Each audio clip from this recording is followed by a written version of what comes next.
10 minutes d'histoire.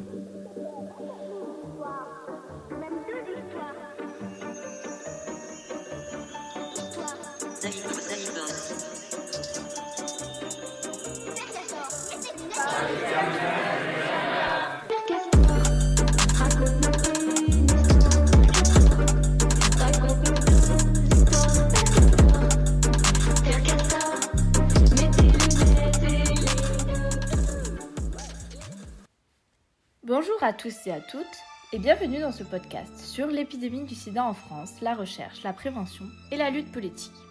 Aujourd'hui, nous allons nous concentrer sur une question importante. Comment le sida devient-il un enjeu d'opinion ? Pour commencer, qu'est-ce que le sida ? Le sida, ou syndrome d'immunodéficience acquise, est une maladie chronique et potentiellement mortelle causée par le virus de l'immunodéficience humaine, le VIH. Il se transmet par voie sexuelle, sanguine ou par transmission de la mère à l'enfant. Depuis l'apparition de cette maladie dans les années 1980, la France a été l'un des pays les plus touchés en Europe. Dans ce podcast, nous explorerons les différents aspects de cette épidémie, de la recherche à la prévention, en passant par la lutte politique. Nous allons également nous intéresser à la manière dont le sida est devenu un enjeu d'opinion dans la société française. Remontons dans les années 80, lorsque le VIH a été identifié pour la première fois. C'était une époque de grandes découvertes scientifiques, mais aussi de préjugés et de stigmatisation. Le VIH a été initialement associé aux homosexuels et aux toxicomanes, créant ainsi une image biaisée de la maladie. Cependant, saviez-vous que les origines du VIH remontent à l'Afrique centrale et qu'il est probablement passé des primates aux humains ? Oui, il y a une histoire intrigante derrière cela, bien que les détails restent encore flous. En fait, pour mieux comprendre l'impact initial du sida et la manière dont les gens le perçoivent, nous avons trouvé une vidéo d'archives datant de mars 1982. Écoutons ensemble la présentatrice du journal télévisé de l'époque essayer de définir cette mystérieuse maladie. Sarcome de Kaposi. Tel est le terme savant d'une forme de cancer qui s'était déjà manifestée en Afrique et qui frappe maintenant en Occident. Une particularité, elle n'atteint que les homosexuels mâles, surtout ceux qui utilisent des excitants chimiques. C'est aux États-Unis et surtout à New York, où la communauté homosexuelle est importante, que le mal se propage. Comme vous pouvez le constater, les connaissances sur le sida étaient très limitées à l'époque. Il y avait beaucoup de confusion et de peur entourant cette maladie émergente. Mais au fur et à mesure que les années passaient, la recherche a fait d'énormes progrès. Des traitements pionniers tels que l'AZT ont été développés en 1987, bien qu'ils aient été assez limités dans leurs effets. En France, le premier cas de sida a été signalé en 1981 et l'épidémie s'est rapidement propagée dans les années qui ont suivi. En 1985, le nombre de séropositifs était de 682. Et en 1990, il est 7 fois plus important, avec 4303 personnes déclarées.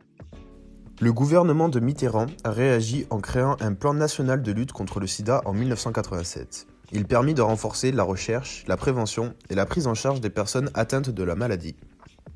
En effet, les campagnes d'information ont été lancées pour sensibiliser la population sur les modes de transmission du virus et les moyens de se protéger. Celle que nous allons écouter en est un exemple. La ministre de la Santé, Michel Barzac, maintient ses efforts d'information pour lutter contre le sida. Une campagne publicitaire comportant notamment des petits films, des clips, a été lancée aujourd'hui. Elle s'adresse principalement aux jeunes pour mieux les informer et les prévenir.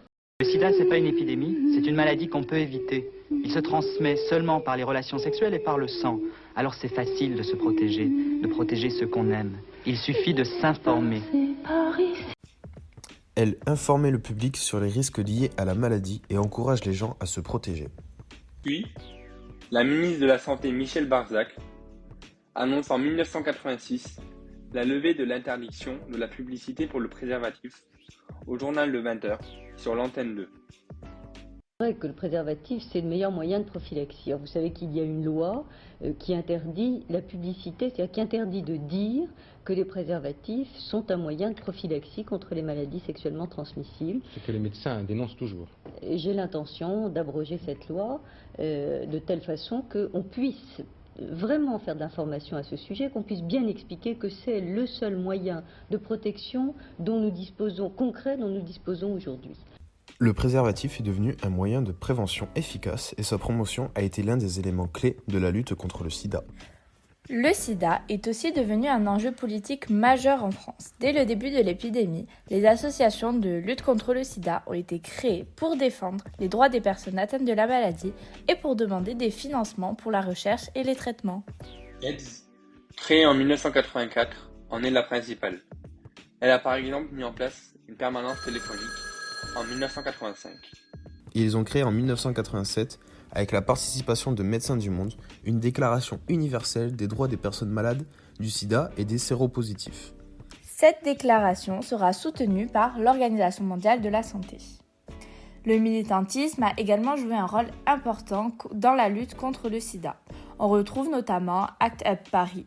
L'association militante a organisé de nombreuses manifestations pour sensibiliser le public à la maladie et pour faire pression sur les gouvernements pour qu'ils prennent des mesures plus concrètes. Cependant, le militantisme a également été critiqué pour ses méthodes agressives et parfois controversées, comme par exemple l'encapotage de l'obélisque de la Concorde le 1er décembre 1993.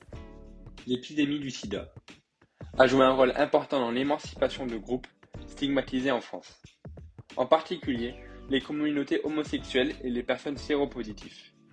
Au début du sida, les personnes homosexuelles et les toxicomanes étaient touchées par le VIH. Le virus était associé à des comportements jugés immoraux, et les personnes séropositives étaient souvent considérées comme responsables de leur propre maladie. Les personnes séropositives étaient souvent victimes de discrimination et d'exclusion. L'épidémie du sida a mis en évidence la nécessité de lutter contre cette stigmatisation et de promouvoir l'empathie et la solidarité envers les personnes vivant avec le VIH. Les mouvements de mobilisation et de revendication ont contribué à faire évoluer les mentalités et ont permis des avancées significatives telles que le mariage pour tous. Les associations de lutte contre les sida, telles que ACT UP Paris et AIDS, ont joué un rôle important dans cette évolution, en promouvant une meilleure prise en charge et une plus grande reconnaissance des droits de ces communautés. En conclusion, l'épidémie de sida en France a contribué à faire évoluer les mentalités et à lutter contre les discriminations envers les communautés homosexuelles et les personnes vivant avec le VIH. Les mouvements de revendication et les associations de lutte contre le sida ont permis des avancées significatives en faveur de l'égalité et des droits des personnes touchées par cette maladie. Aujourd'hui, bien que le VIH soit devenu une maladie gérable, il n'existe aucun traitement qui la guérisse. J'espère que cet épisode vous a plu et n'oubliez pas de vous dépister. Si vous avez besoin de plus d'informations, vous pouvez contacter SIDA Info Service au 08 00 84 08 00. Au revoir.